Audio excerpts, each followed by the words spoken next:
Oke, kembali lagi di Proyek Kentang. Sudah lama Mimin tidak membuat konten otomotif, padahal banyak mobil yang telah dirilis oleh pabrikan baik dari Cina, Jepang, maupun Korea. Tapi syukur alhamdulillah semakin banyak pabrikan yang rilis mobil di Indonesia, kompetisi pasar khususnya di bidang otomotif roda 4 semakin sengit.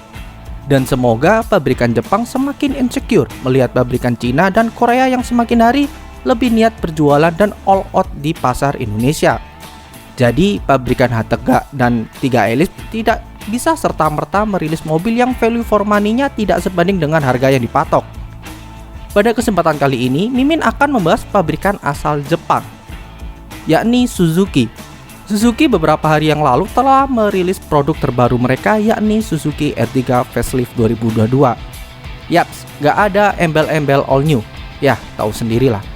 Orang dari desain eksterior, interior tidak ada ubahan yang signifikan. Makanya mereka juga sadar diri dengan cukup menyematkan kata Suzuki R3 Facelift 2022 atau Suzuki R3 2022. Kalau sampai disebut all new sih bisa jadi blunder besar ya buat pabrikan berlogo S ini. Langsung saja Mimin bahas dari eksterior si Suzuki R3 Facelift ini. Kalau teman-teman melihat sekilas, Suzuki R3 Pre-Facelift dan R3 Facelift tidak ada ubahan sama sekali atau terlihat sama sekali. Seperti R3 Pre-Facelift ini. Bentuk headlamp sama, bentuk bumper bawah juga sama, bentuk fog lamp sama. Namun, jika teman-teman cermati ada ubahan yang dilakukan Suzuki khususon di bagian grill si R3 ini. Bisa dilihatkan bentuk desain grill R3 Pre-Facelift terlihat seperti garis yang terpotong dan dipadukan dengan tarikan garis bermotif chrome.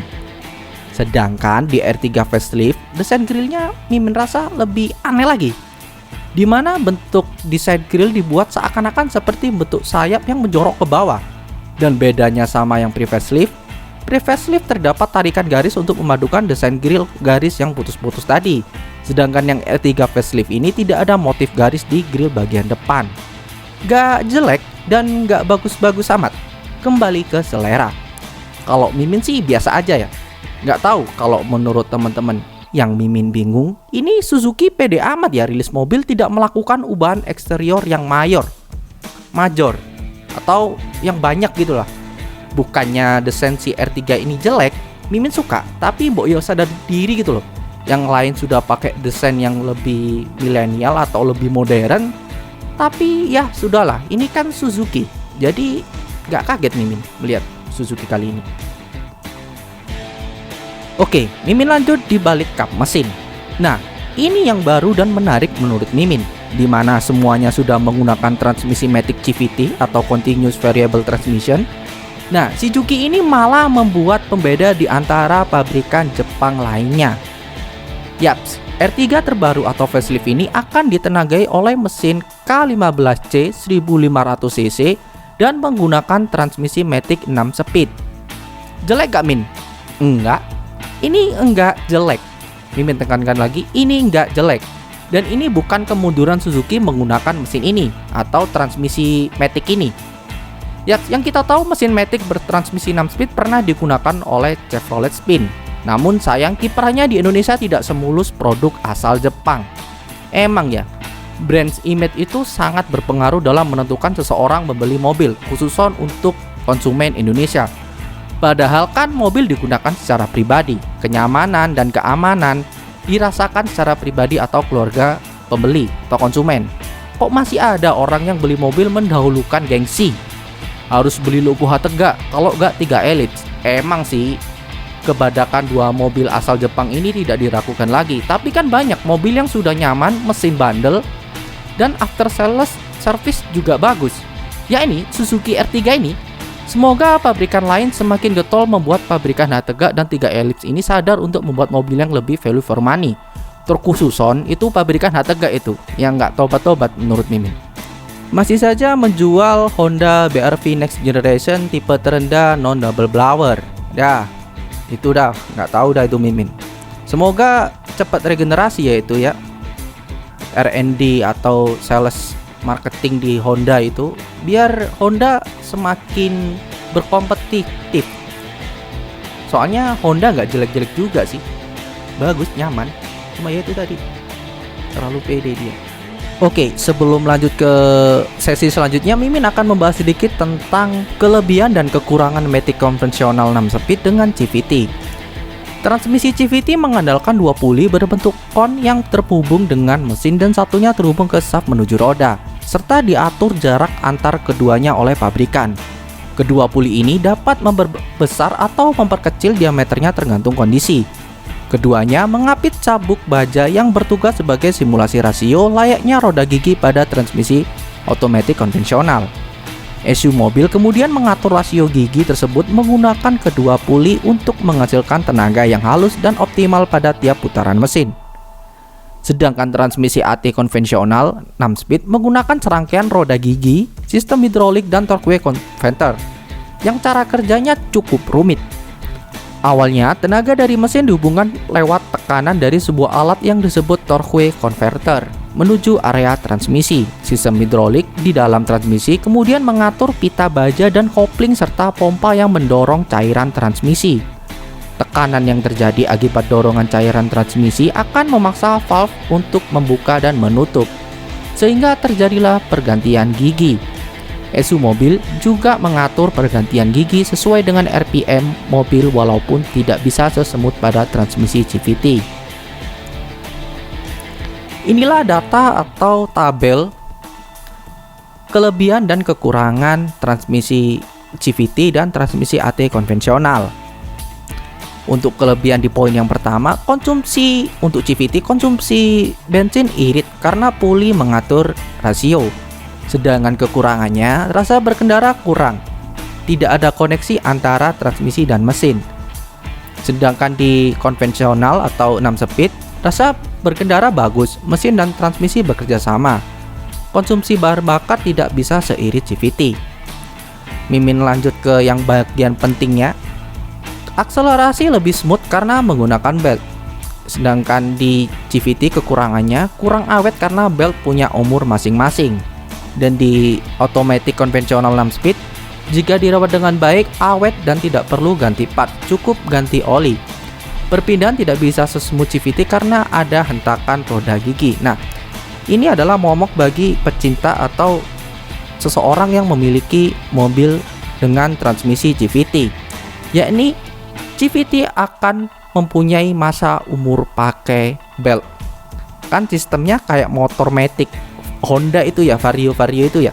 Nah, di sini permasalahan terbesar dari pemilik itu yaitu mereka akan dalam waktu 5 atau 10 tahun meskipun mereka tetap melakukan servis rutin, melakukan perawatan, namun CVT atau belt itu tadi ada umur pakainya.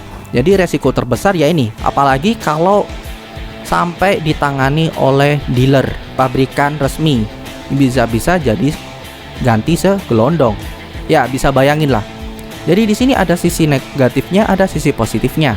Kalau sisi negatif dari CVT, ada resiko untuk ganti part yang belt ini, CVT ini. Sedangkan di konvensional tetap ada, tapi itu bisa diminimalisir dengan perawatan yang cukup baik atau perawatan rutin.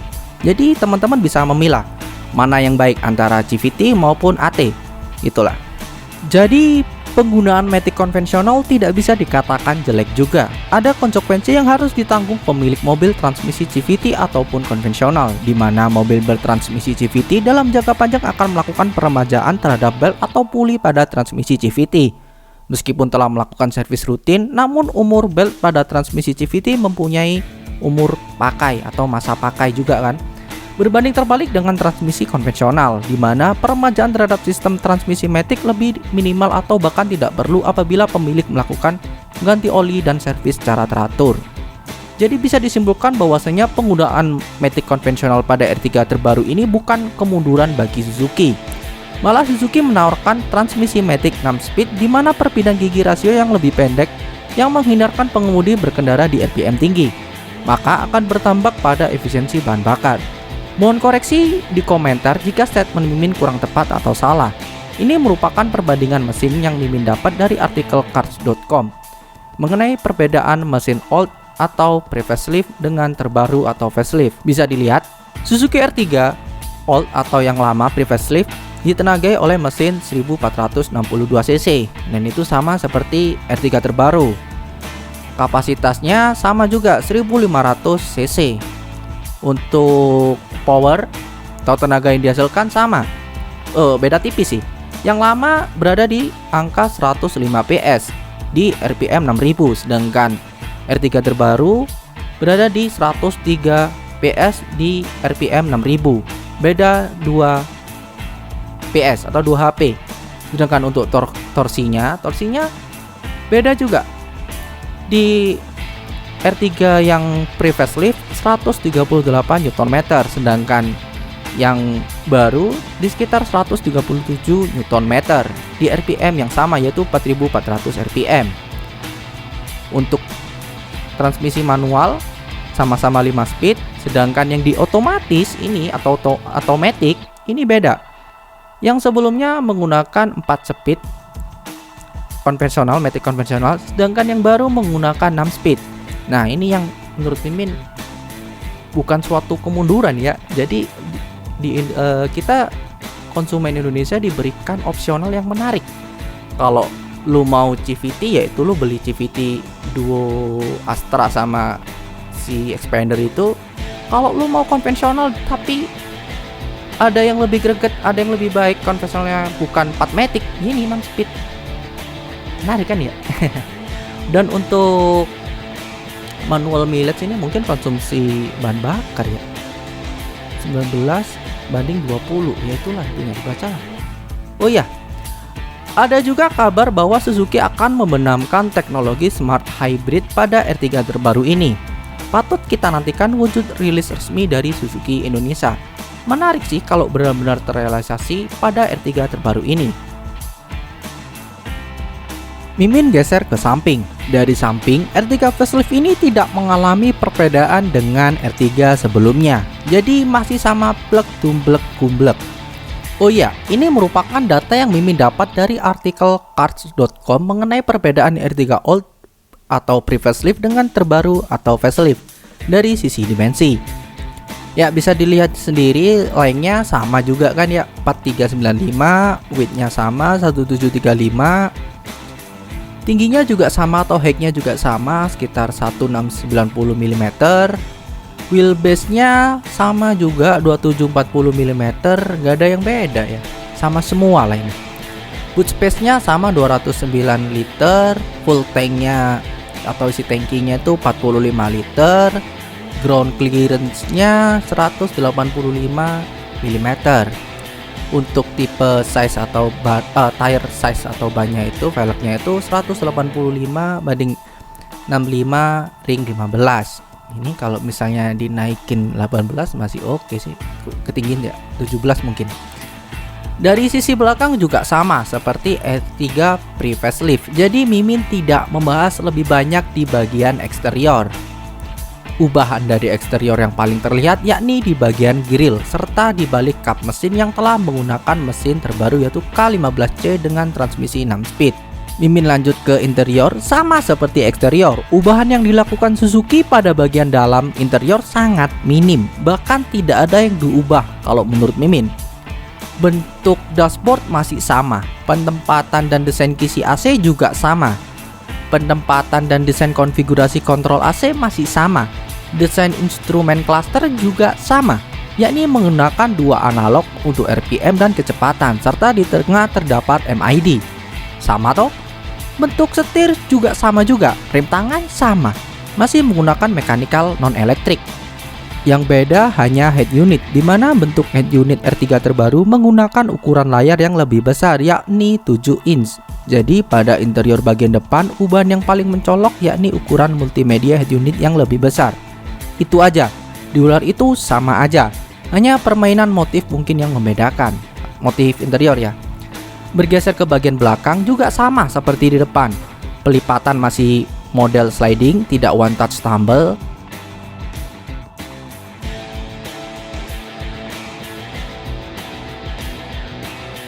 Kursi tengah di jok kedua tidak terdapat headrest, tapi terdapat seatbelt 3 titik.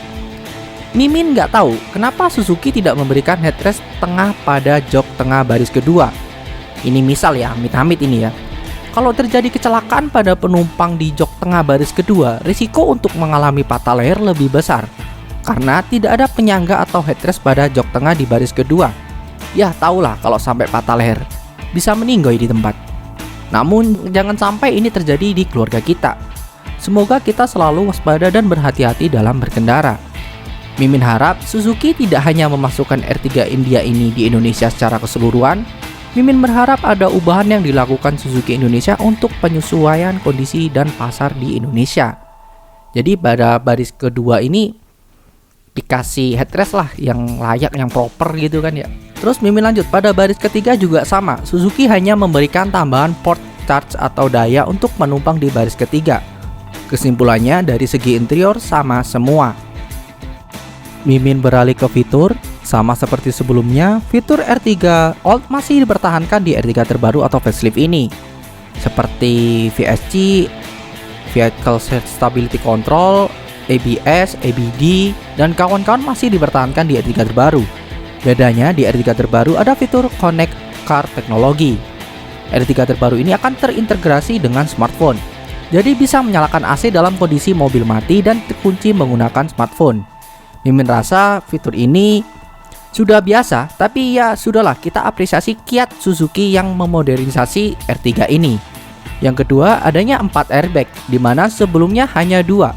Di R3 terbaru terdapat 4 airbag, 2 di depan pengemudi dan penumpang baris depan, 2-nya di sisi kanan kiri pengemudi dan penumpang baris depan. Kenapa kok 4 Min? Gak 6 kayak si Veloz? Mungkin arsitektur desain platform R3 ini masih belum diproyeksikan untuk fitur car yang dapat menampung 6 airbag.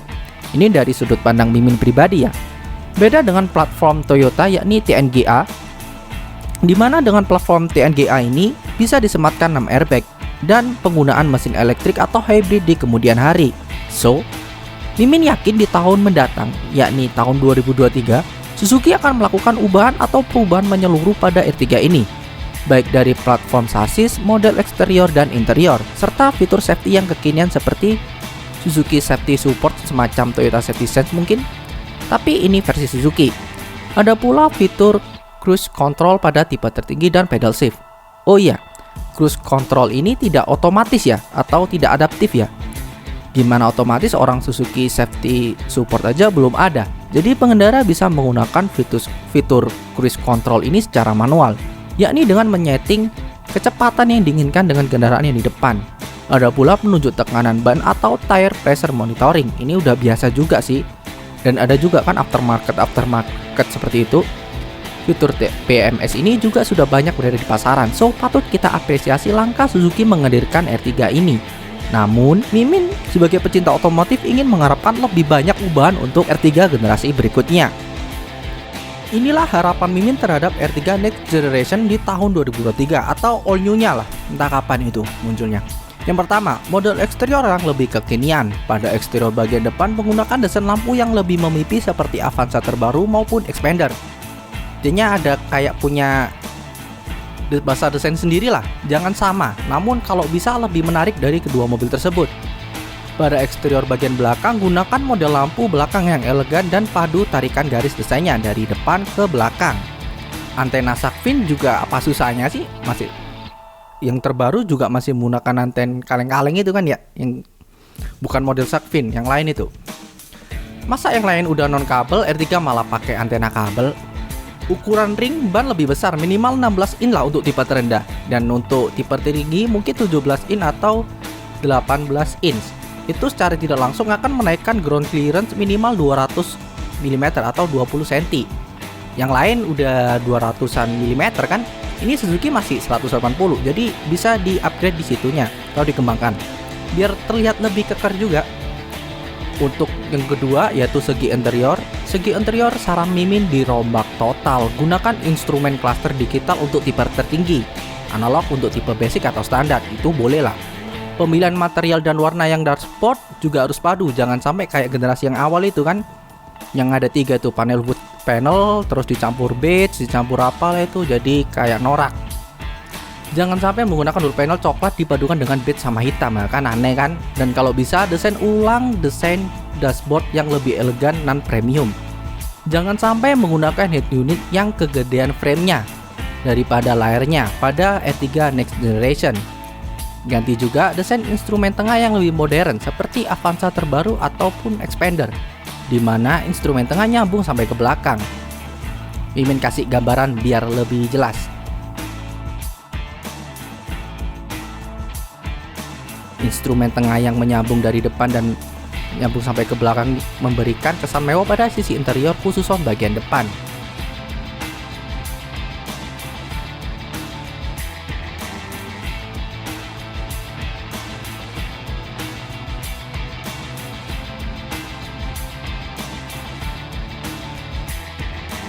Dan jangan lupa berikan armrest untuk pengemudi yang proper. Bisa fleksibel diatur sedemikian rupa. Beralih ke baris kedua, berikan headrest 3 titik. Kiri, tengah, sama penumpang kanan di baris kedua. Dan jangan hilangkan armrest di tengah. Pengaturan AC blower tengah bisa diubah ke model digital atau bisa juga lebih modernisasi bentuk desain blower tengahnya. Tapi jangan sampai kayak Avanza ya, yang lebih aneh gitu, kayak puteran-puteran gitu, nongol di tengah. Dan sertakan juga colokan cas USB atau USB Type-C di penumpang tengah. Jadi penumpang tengah tidak usah repot-repot membeli adaptor kalau mau mencas gadgetnya. Oh ya, simple tapi merepotkan. Gunakan konfigurasi One Touch Tumble untuk akses baris ketiga daripada menggunakan model sliding. Untuk baris ketiga, Mimin tidak ada komplain, cuma sama seperti baris kedua, berikan colokan USB yang proper di kedua sisi kanan maupun kiri baris ketiga, biar tidak berebutan penumpang baris ketiga kalau mau mencharge gadgetnya. Untuk fitur safety yang ketiga ini, untuk fitur safety wajib sih menggunakan fitur safety kekinian, yakni fitur safety Suzuki Support. Sudah ada dong, digunain lah. Adaptive Cruise Control bakal menguntungkan atau memanjakan pengemudi apabila fitur ini tertanam pada R3 Next Generation atau 2023, nggak mungkin 2022 ini kan ya. Fitur safety Suzuki Support juga mengurangi resiko pengemudi yang lalai karena sistem akan memberikan peringatan atau alert apabila pengemudi keluar lajur atau telat melakukan pengereman. Android atau Apple CarPlay udah menjadi wajiban ya. Tahu sendiri kaum milenial dan bapak-bapak milenial sudah sangat termanjakan dengan fitur Android atau Apple CarPlay. Pengaturan setir yang tilt dan teleskopik akan sangat membantu ergonomis pengemudi dalam perjalanan yang jauh. Gunakan platform chassis terbaru untuk fitur car yang hybrid atau mesin listrik serta penunjang fitur lainnya seperti 6 airbag mungkin. Oh ya, kenapa Mimin tidak komplain mengenai suspensi dan handling mobil R3 ini? Ya, karena mobil ini sudah sangat nyaman dan fun to drive untuk dikendari. Jadi Mimin tidak komplain mengenai kenyamanan R3 ini. Bayangin, orang R3 belum melakukan refreshment terhadap kaki-kakinya aja udah nyaman kan, udah disetarakan dengan Expander kan, di atas Avanza, di bawah Expander kan. Itu kan udah salah satu prestasi kalau menurut Mimin ya. Kalau bisa ditingkatkan syukur dah. Kalau tetap pun udah lebih dari cukup. Karena bawaan dasar R3 ini udah nyaman banget sih. Itu aja mungkin harapan Mimin untuk ubahan Suzuki R3 Next Generation khususnya di tahun 2023. Ya mungkin akhir tahun 2022 juga masuk lah. Semoga harapan Mimin ini didengar oleh orang dalam atau internal Suzuki Indonesia. Kalau lihat ya. Kalau nggak ada tolong di-share aja ke orang dalamnya itu. Poin-poin yang Mimin sebutkan tadi terrealisasi di R3 Next Generation, bukan tidak mungkin R3 ini akan menjadi calon pesaing berat si Expander dan Duo Extra Xenia Avanza Veloz. Udah bosen kan ya, yang di atas cuma Expander, kalau nggak gitu Xenia Avanza. Sekali-sekali dong, Suzuki R3 penjualan paling banyak, ya kan, wholesale-nya ya terbaik lah buat pabrikan-pabrikan Jepang. Soalnya value for money-nya ada sih Suzuki ini, cuma ya itu menurut di India tuh. Sekian pembahasan Mimin mengenai Suzuki R3 facelift yang tidak lama akan di-launching di Indonesia. Semoga teman-teman lebih bijak dalam membeli mobil. Selamat Idul Fitri bagi yang merayakan. Salam setir kanan. Udah telat ya. Ya udahlah. Minal aizin wal faizin, mohon maaf lahir dan batin.